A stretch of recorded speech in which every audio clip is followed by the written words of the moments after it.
This is Talking My Walking. I am Rodrigo Ribeiro, and today I'm going to talk about how was the anti-left sentiment normalized and why it matters. The left, or the radical left, not the left that you are always bombarded. We are always bombarded with the left being guilt of this and that and everything that's wrong with our system, with the capitalist system. Okay, just this is very interesting. Everything that is wrong with the capitalist system is supposedly to be uh, caused by leftists. And who are these leftists? Are liberals, progressives. They can be liberal, or they can have they can be left-leaning, but usually culture left-leaning, not exact class warriors or for social justice, but more for social justice through cultural justice, for identity politics, not to really challenge the roots of the problems, which is the capitalist order. And there is also the center left, which used to be, the social democratic parties and the so-called socialist parties. So can I one in every country used to be socialist party, France, as in Portugal, in Spain, and in other countries, as this center left. They were calling themselves the democratic socialism, okay? Because there is supposed to be the anti-democratic socialism, totalitarian socialism that is to be identified with communism and all this they use this language. So the center right, all right, the so-called Christian Democrats and the conservatives and the nationalists, the right-wing neo-fascists and populists and all these people, they all in unison, they tell stories about how the left policies are responsible for all our problems in our societies, because we are supposed to believe that our problems, the economic problems, we are supposed to confuse, to put in the same bag, okay, in the same problems, economic problems, class warfare problems. Do you remember when Warren Buffett said, yeah, there is class war going on? You know? Yes, that war just really exists. Class war is true. But it's my class that is winning it. You know? It was not me. It was Warren Buffett that said it. Because he knows a thing or two about how the capitalist system works. In his own benefit, in the benefit of plutocrats and oligarchs, not of us. The long war against socialism and against Marxism and the left ideology and the left paradigm, the left societal paradigm, it doesn't mean that everything is perfect, or but you have to understand, this is a very important point. It is capitalism and socialism are incompatible. That's why it is it is ideologically they are incompatible. You can make them work as a society that's if the state. Let me explain this point. If the state is controlled democratically, which means controlled by the demos, that's what means democratic, which is the case of China, capitalism as an economic system can work for the benefit for the collective benefit, at least for a while. In the future, I don't know. But for the moment of the process of the transformation of the economy and the development of the society, it is true that the capitalist system is very dynamic, because everybody is engaging in the process of the pursuit of self-interest. Those who build the factories, those who have the ideas for businesses, and those who work, all of them are engaging in the same ideological frame that is supposed to be, that is the idea of the pursuit of self-interest. The worker is also pursuing the workers are also pursuing their self-interest, because they are working, they are making sacrifices, they might be working overtime to make more money, they leave their own places to go to bigger cities or to go abroad or whatever, in order to make more money, to improve their own social status, their socioeconomic status, okay, and to eventually allow their children to have a better education and to become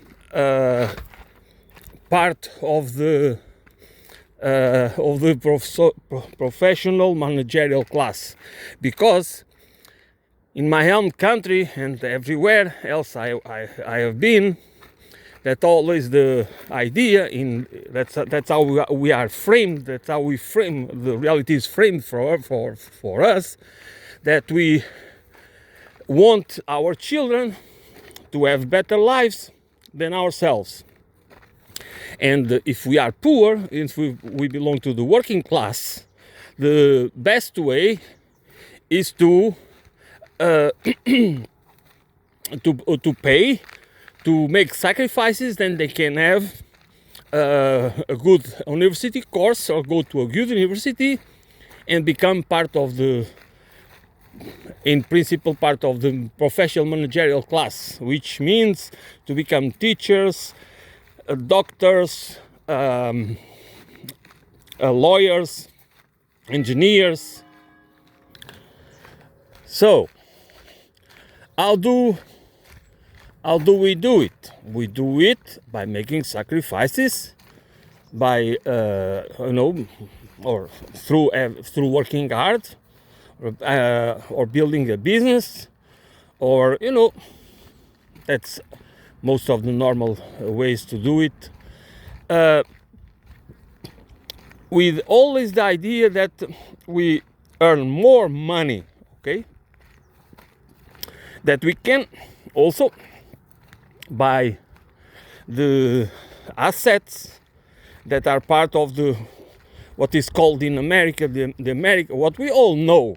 That's not an American phenomenon. That's why that's why I want to go there. How the Americans sold a global dream. The global dream of the American dream became the global dream, or the illusion of a dream, or which a dream can be an illusion. That's the main point. More of an illusion than a dream, because the dream should be to have a good life, to enjoy real freedom, not to. We need a house. We need a roof over our heads. We need food on the table, but we also need time, leisure. We also need to have a meaningful life without being conditioned for acquisition, for accumulation of wealth and property.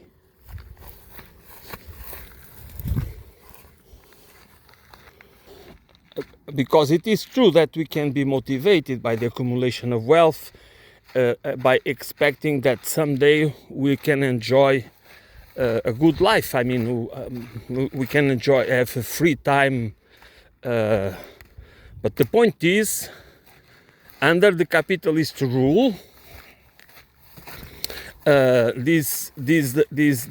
seems that, and also because there is inflation, and everything is correlated, which has the point of understanding it. We need that inflation is correlated to the existing system. Is not just it's because that if you have that base economy, okay, and if we have interest, and you have to pay interest, and you have to pay compound interest, okay. That's why the best business in town since long ago has been banking and finance, not industry. There is a reason why the Western countries, America, England, but also other countries, they have been deindustrializing. That is for sure the idea of looking for places with lower wages and more convenient tax laws and everything else, and environmental laws and all the rest of it, but also because banking and finance has become the best form to make money, make a quick buck, to get rich fast without producing anything, and basically looking for rent seeking. It's a rent seeking system. It's a parasitic system. Nevertheless, we just believe that is normal. This is and even we believe it is fair, which is unfair. So inflation has a lot to do with interest rates and debt, because even for the purpose of having more demand, which is supposed to be correlated with inflation, the interest, the debt is part of the game, because most people need to get a loan in order to buy stuff, even food, but to go on vacation, to take a vacation, to use the credit card, or to go to loan sharks. That should be, I mean, you might not understand it, but for example, the credit cards should not exist as they do. They should belong to the state, or they should be internationally owned by nobody. Because there are people, companies, institutions, organizations making money without doing anything.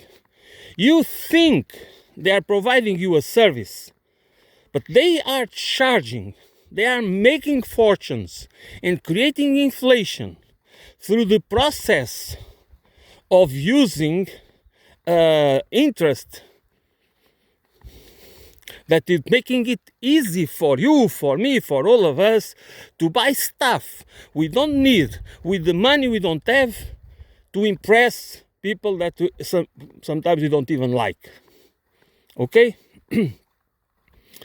So this is one point why we become our lives, the meaning of our lives becomes basically make money for most of us, because we need it to survive. And if we want to have, and it is normal that us as social beings, this has nothing to do with envy. It is normal that we compare each other as social beings, and we want to have the things that our neighbors have or our family members have. That's normal. Stop calling it envy. People most of the time are not envy what you have. They just would like to have it too, because they are social beings. Okay? Because they are human beings too. So this is a never-ending game, and this is instilled, caused, propagated by the capitalist system. It's not part of the pursuit of self-interest. Is not an innate, it's not part of our innate condition. Of course, we pursue our self-interest because we have to. We do it in order. This is the part of the idea of protecting ourselves. Okay? This is not about accumulating stuff against others, because it creates a problem. In any community, if you believe that you can, in a small community, if you believe you can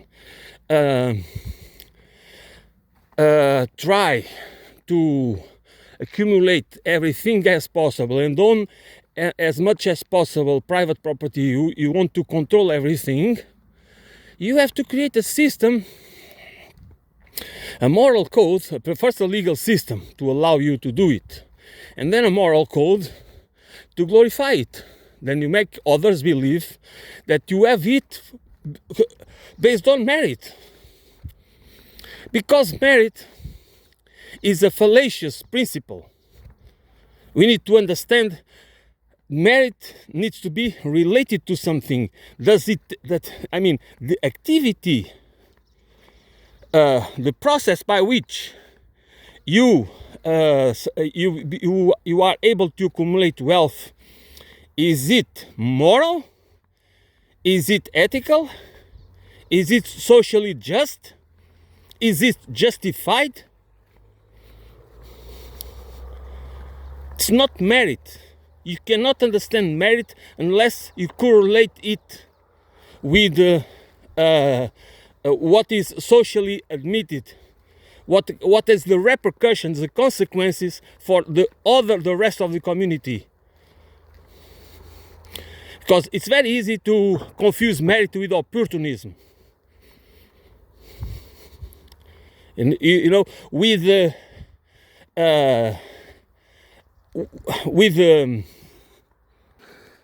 and schemes that are not should not be even allowed, because sometimes it's just this should be even a crime. What does it have to do with the normalization of the anti-left sentiment? The anti-left sentiment, it is part of a process, a long process,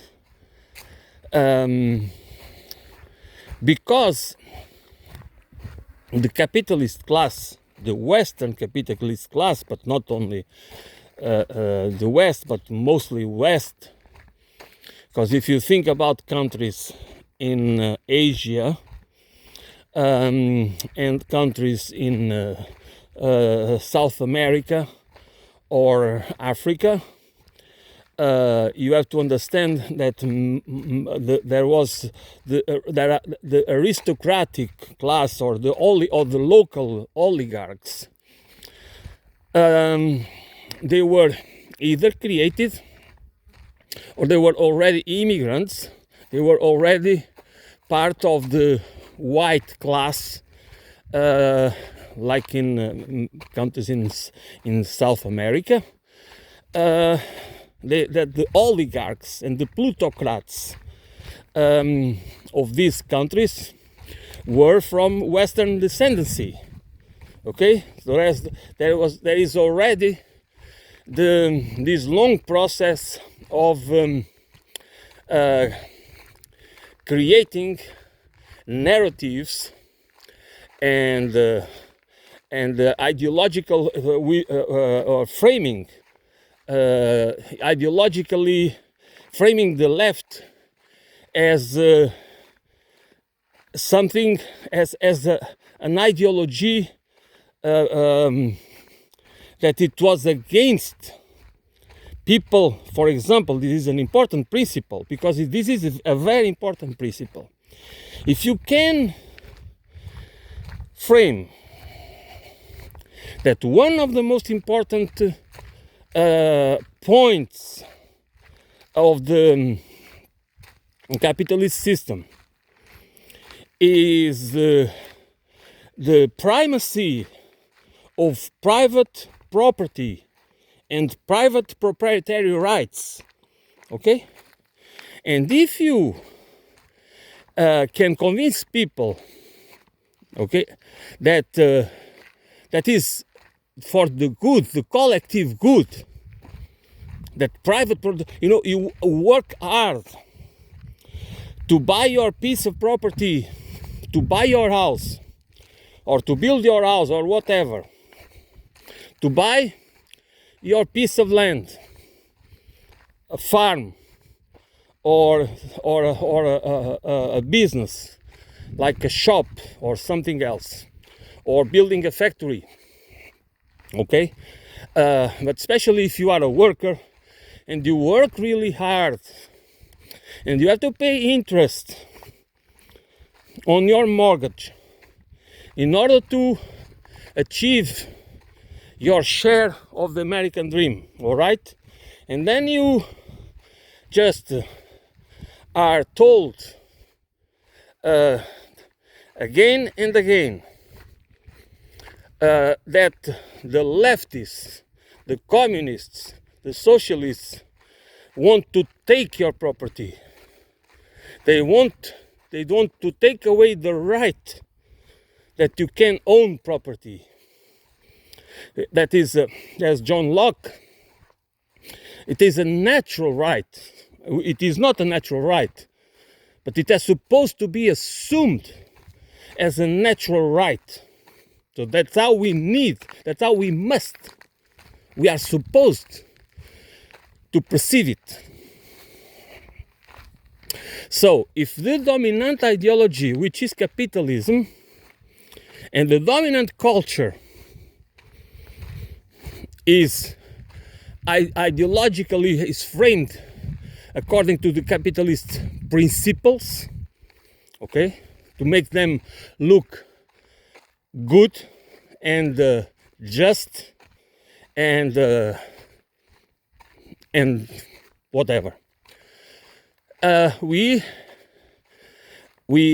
if there is a campaign, a process, a propaganda campaign, a continuous, which means that's not something circumstantial, but it's a continuous process of spreading this anti-left sentiment to create, to spread the propaganda to create anti-left sentiment. You slowly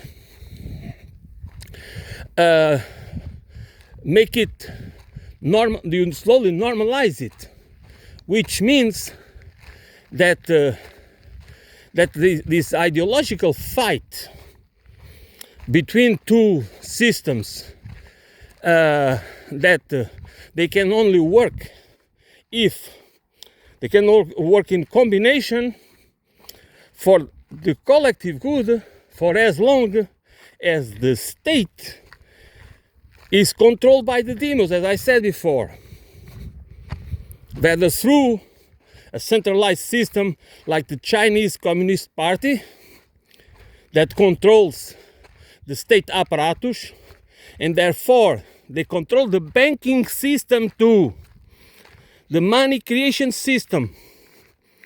This is crucial, because this is another point that so many people don't get. If we allow the private the plutocrats, private entities, private institutions to control the money creation, they will control the state. They will be the ones that dictate the rules by which the state functions. And therefore, we just have managed democracies, and the role of the governments is to manage the state affairs to meet the interests of the plutocrats and the oligarchs. And then you have the layer of the reality, the political and social and economic reality, which is the permanent bureaucracy and the so-called deep state that doesn't allow any government that wants to, any dissident, any radical reform, any radical political, persona to be, or political party to become, to be elected. And if in any case, or if the circumstances are favoring the election of a person that is not supposed to be elected, okay, because was not part of the few that are selected, the selected, then this part of the state apparatus that is controlled privately is going to make sure that that particular political party or politician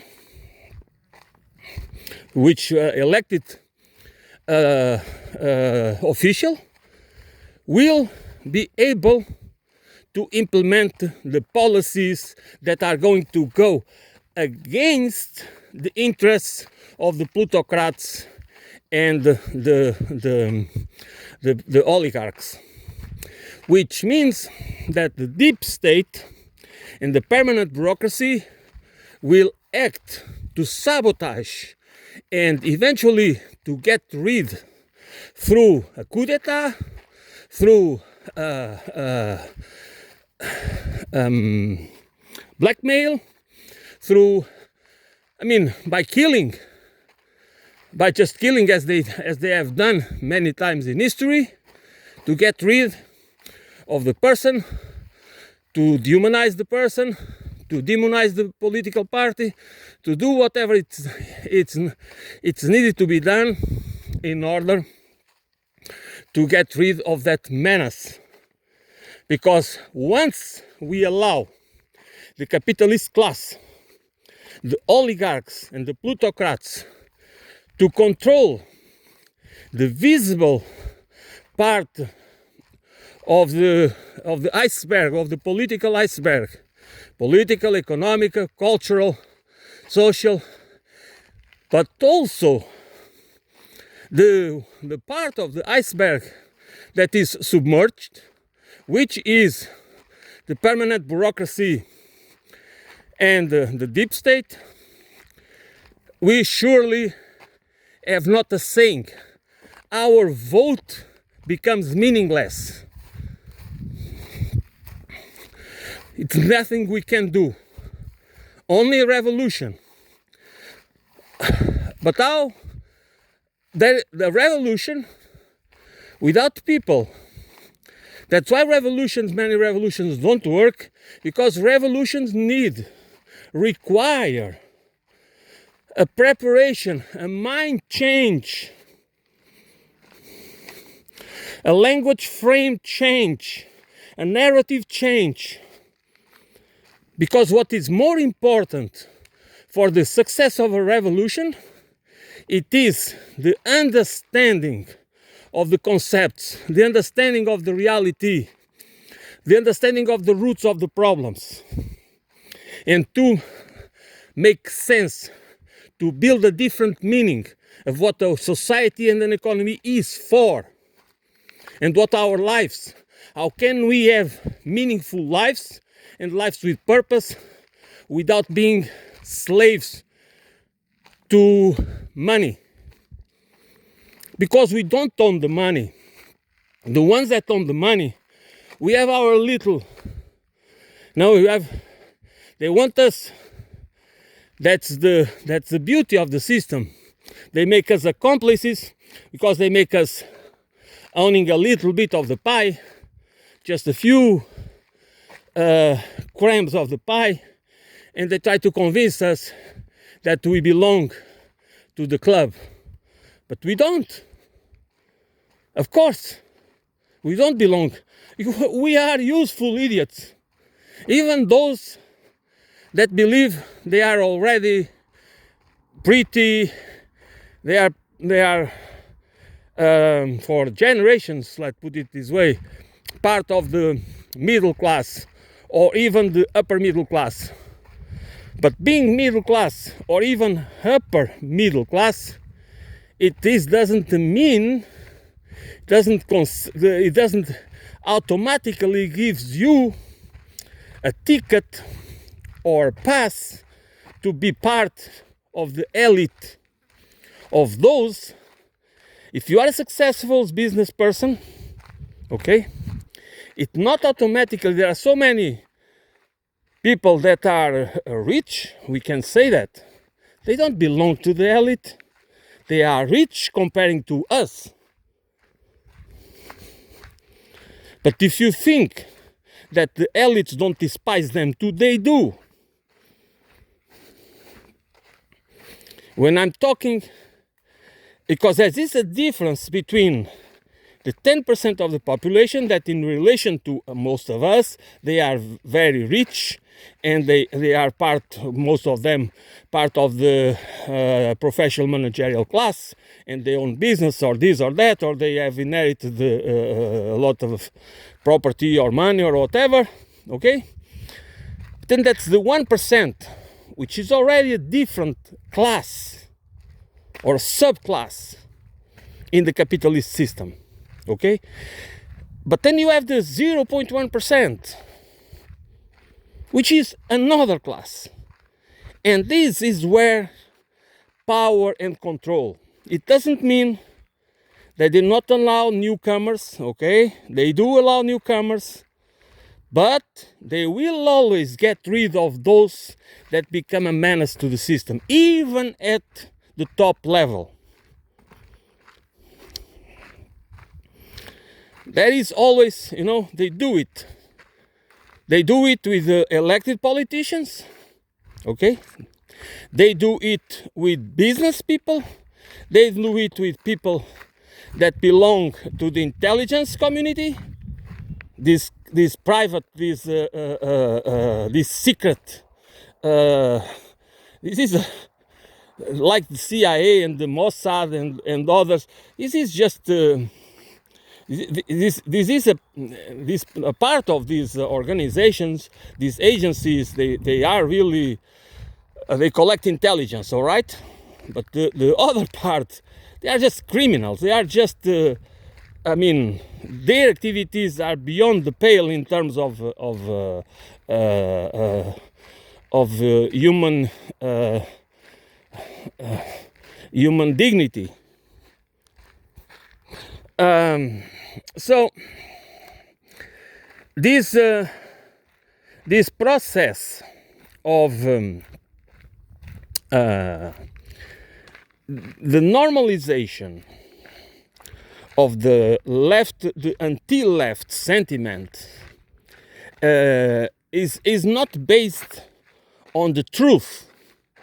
Okay, it's not based on facts. It's based on propaganda. And the propaganda is exactly why we should understand what are not just you go from the why do they hate Venezuela or they hate Maduro or Hugo Chavez or Fidel Castro or any other leader that are supposed to be communists, or they do not hate them because they are communists. It's because of the principles. And what I want you to understand is that you need first, before you hate communists, okay, before you hate socialists, and before you confuse when they talk about, when they frame, they use language framing to say that all these parties and politicians they are not leftists by any stretch of the imagination, but they call them leftists in order to put everything in the same, everybody in the same box. You need to understand that the left, if what you want to understand as left, difference between left and right, is principles, is values, is an understanding of how the economy should be organized, how society, how a class-based or caste-based society is wrong, by the values of human dignity.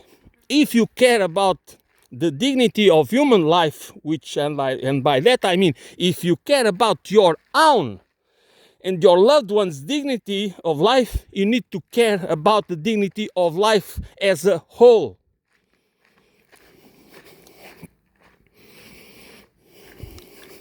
Otherwise, you are just an hypocrite. And that's why most of the people on the right, and the liberals for sure, and those fake progressives and leftists, because they are not leftists, they are hypocrites.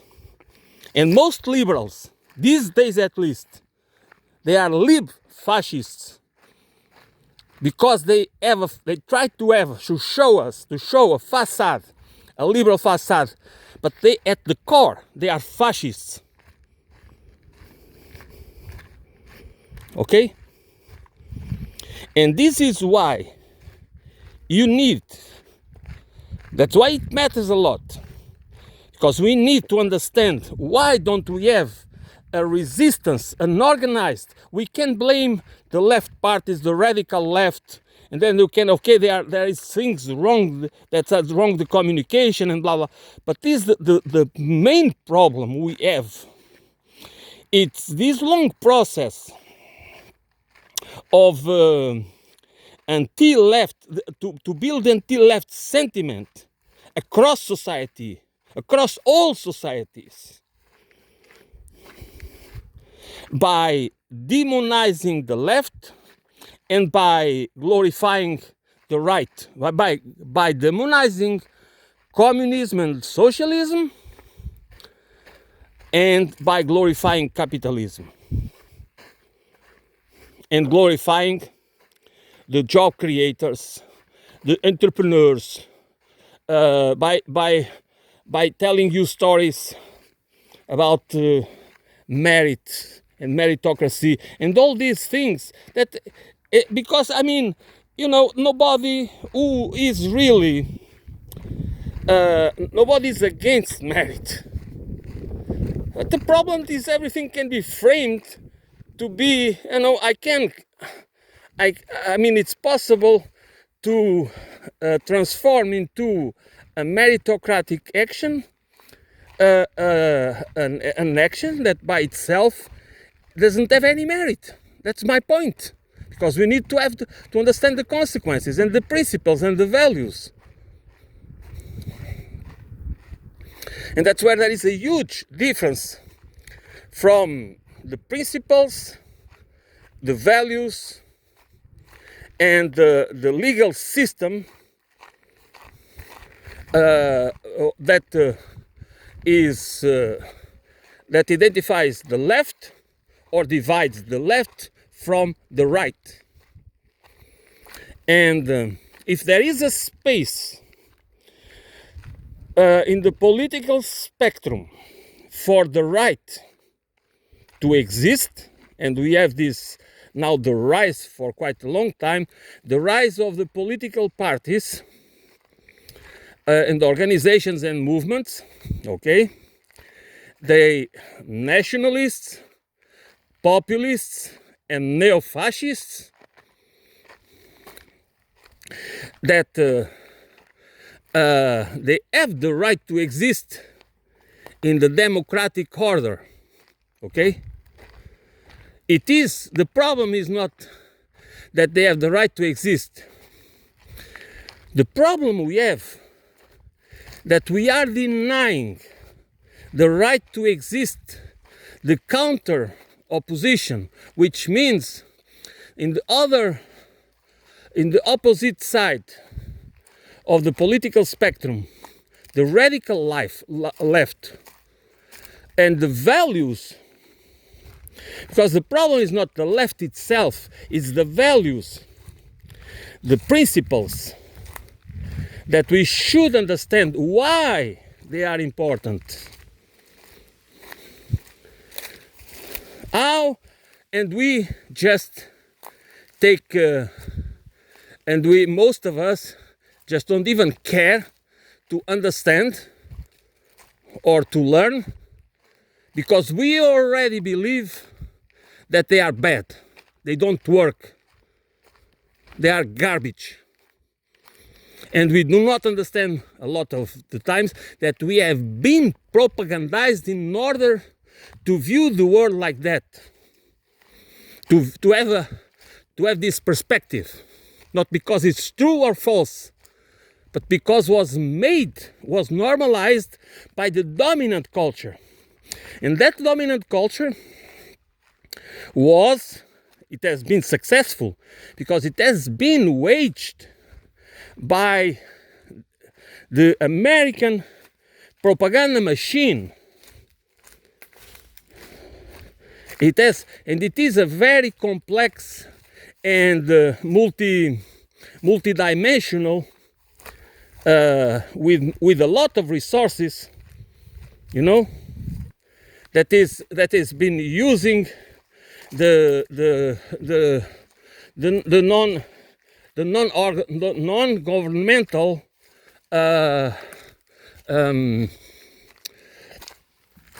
non-governmental industrial complex and the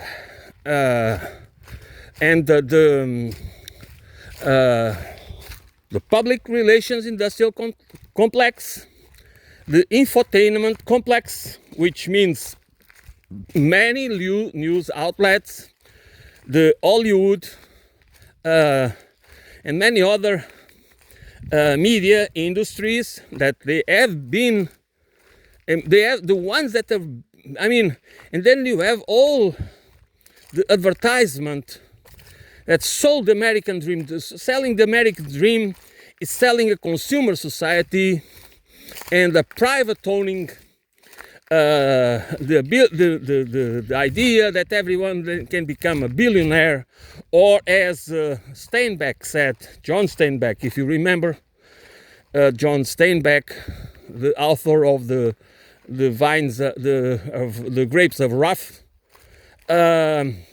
which is a wonderful book, by the way, and other books as well. And there is a quote that is a tribute to him, that Americans are just temporarily embarrassed millionaires. This says a lot about the culture. It says a lot about our perception, how it is easy to manipulate perception. That we believe that yourself, that you are. But this is spread. This was spread globally through different methods, and as a part of a process of permanent, perpetual propaganda to destroy communist ideals or socialist ideals or left-leaning projects, organizations, movements, and everything else, and political parties. And we do not understand that this is also destroying our hopes, our hope in a different system, societal, economic, and civilizational paradigm.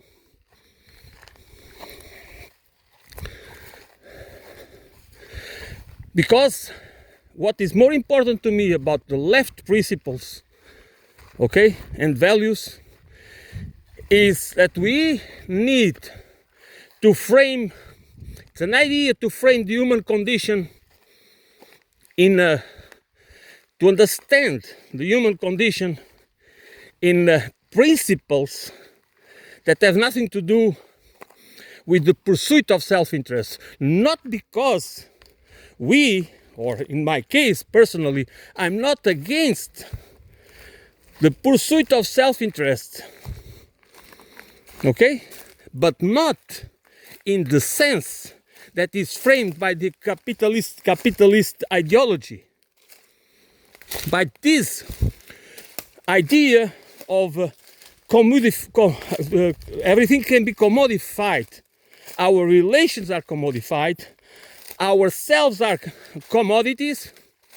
We are in the market. We are human resources. We sell ourselves. I mean, I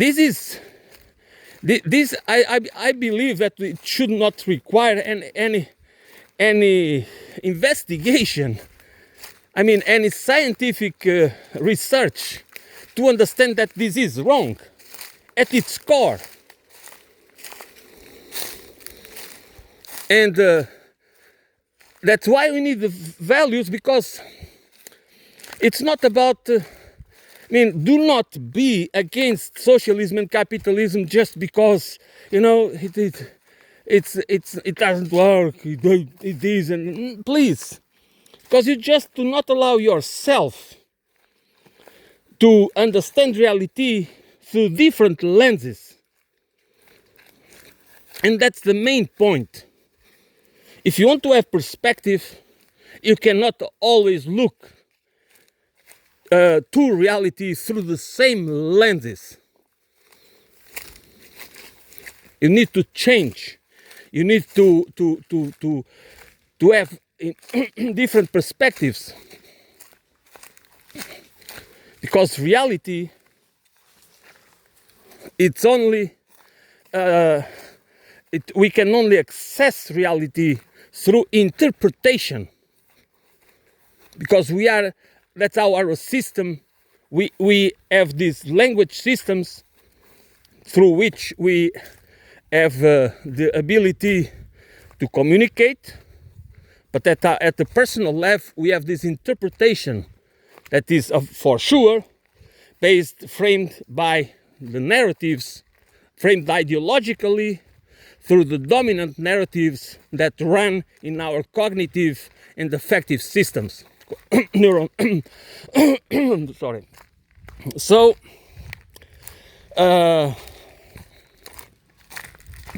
this is, and what seems to me is that we are adding to, we don't have any equilibrium. We don't have a balance. We either don't care at all, like so many people don't care. They just okay. What I mean, if there is a third world war, okay, what can I do? Blah blah blah. I just have to take care of my business, of my life, of my family, which is fair enough. Nobody. This is. But we have to understand that the position, where we stand, as consequences, our behavior, our our position, our stake matters. And then we should revise, at least. That's the point. We should revise why the until left sentiment is so widespread, not only among the West, across the Western countries, but all over the world, globally. That again, it was the successful, very, very successful propaganda campaign that was waged against humanity, not against a particular country, against humanity by the American establishment. Okay? Of course, with the complicity of the allies, of the Western allies and other allies, including those in the countries that represent the aristocracy. It was kind of in Russia, in many countries in South America and other parts of the world, where the aristocracy and the oligarchs and plutocrats of this country, or those who were just opportunists and took the political power and then used the political power, and they were just kleptocrats, stealing the wealth of the country, and aligning themselves with the Western powers and interests, while they were stealing from themselves the wealth and investing it elsewhere and buying huge mansion. I mean, you know the drill. And while their people were kept in poverty, because the only way to develop an economy anywhere in the world is to invest first in education, because you need education, people that are aware, they learn. They need to learn science and technology. They need to become, there's the need for technicians, that's for sure, and engineers. That's the only way to reclaim sovereignty. But you also need people politically aware. You need a system, you need sovereign money. Because any economy can develop or survive or of the dictatorial shackles of imperialism, capitalist imperialism, if they export raw materials, and they have to import and commodities like coffee or sugar or things like bananas or things like that, and they have to import everything they need transformed, you know, like if a country is rich in oil but it doesn't have the ability, the infrastructure, the facilities to refine the products they need for their economy, I mean, it would be better they didn't have the oil at all. You know why? Because the foreign companies will wreckage their environment, will exploit the oil, and will create probably a few oligarchs, but nothing else happens. Nothing, no good change happen in the economy. Because again, who controls the state? In these many cases, the state has been controlled not even by the national oligarchs and plutocrats, but by the financial, by Wall Street and the Pentagon, for example, and Langley, Virginia.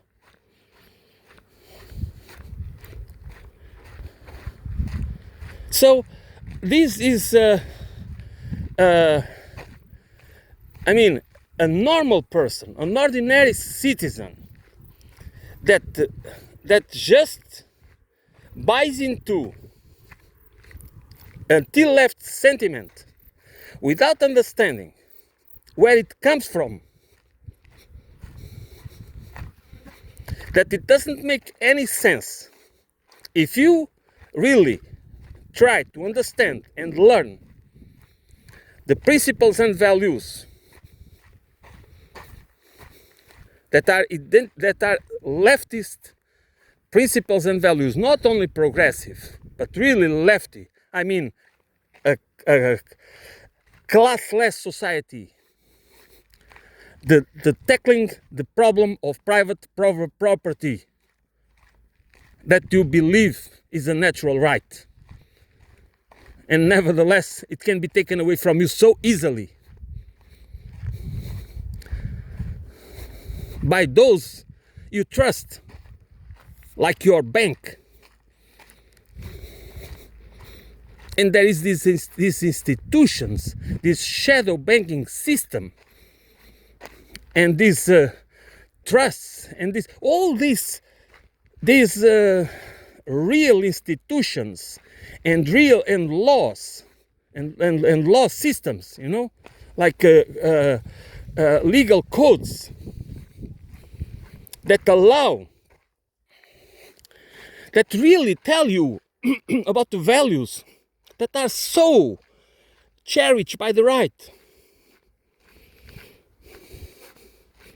And I'm not trying to demonize the right, because there are principles there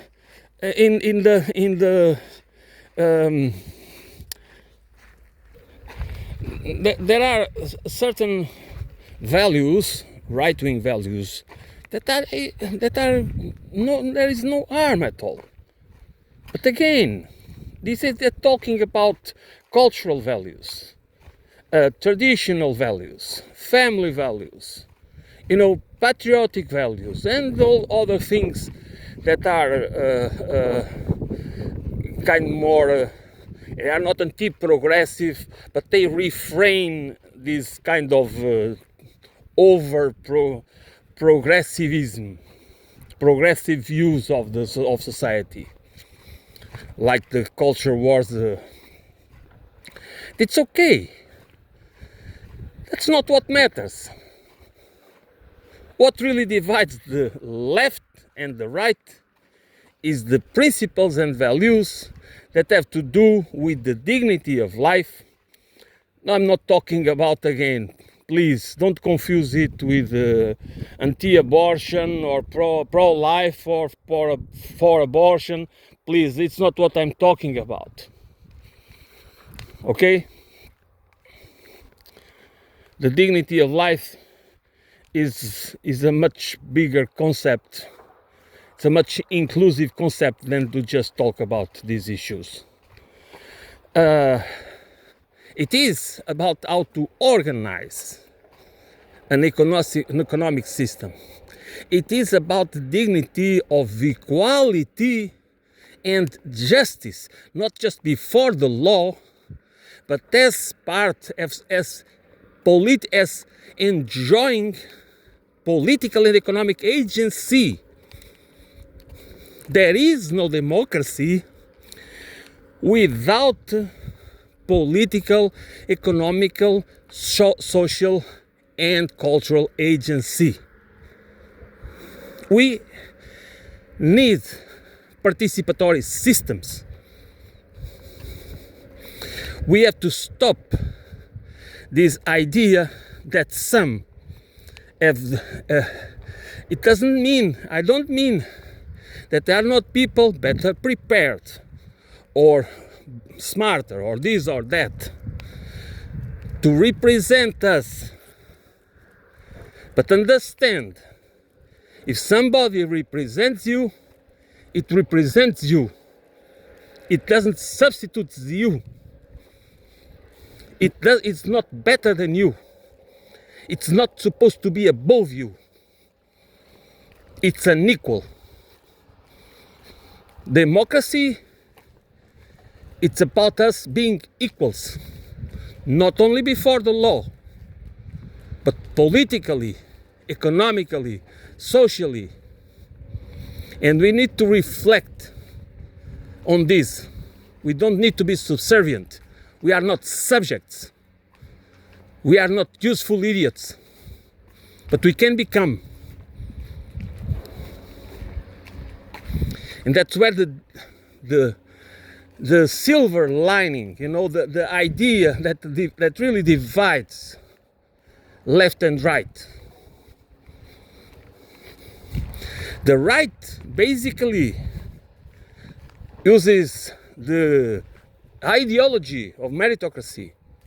Okay, it's an ideology to defend inequality. And it does it resorting to fallacious reasoning, using logical fallacies that, as I said before, those who know a little bit about my reflections, the way I understand things, we human beings, we are not rational. We are logical. Okay? We can come to rational conclusions, but usually we follow logic. And that's why it's so easy to manipulate us. As long as we as it seems logical, we might fall for it. And it happens with all of us. There are no exceptions, okay? If you believe the smart guys do not fall for it, forget about that. We all, that's why it doesn't make any sense to be followers. What we need is to be participants. And this is again a principle that, in my opinion, is a left principle. But be participants is not just by being able to have the freedom to use the existing rules and laws and participate in the game. Because usually the game, there are people that have, the game, there is no such thing as a level playing field. So it is in our disadvantage. You can see that again. If you go to a bank or you want to make a deal with somebody, you always, if you don't have, you have a score. You have do you have, if you don't have, if you don't have, this tells you immediately the value of people. Your value has nothing to do with your real character, personality, your dignity. It has to do with your wealth. Okay? Because if you want a loan, if you already have money, if you already have assets, you can get a much better conditions, better interest, and everything else that goes with it. And if you are wealthy, you can use all kinds of schemes to hide your wealth, to avoid taxes, to do this and do that we do not have, because we don't deserve it. And why? Because we are losers. We are not considered citizens with same rights, equal rights. Okay, that's my point. If you do not own wealth of property, or you should know, you should be always conscious, aware of it, that you do not have equal rights, that you do not the field, you don't play in a level playing field. You are already in disadvantaged. And if you do not understand it, I mean, you are really putting yourself in a position to be used, to become a useful idiot. So that's why the values, the left values and principles are very different from the right ones, and we need a balance that we don't have these days. But we should, and we should fight for it. All of us that understand how the capitalist system works, and those who want to understand it. Okay, I'm going to end here. Thanks for listening. I will be back soon.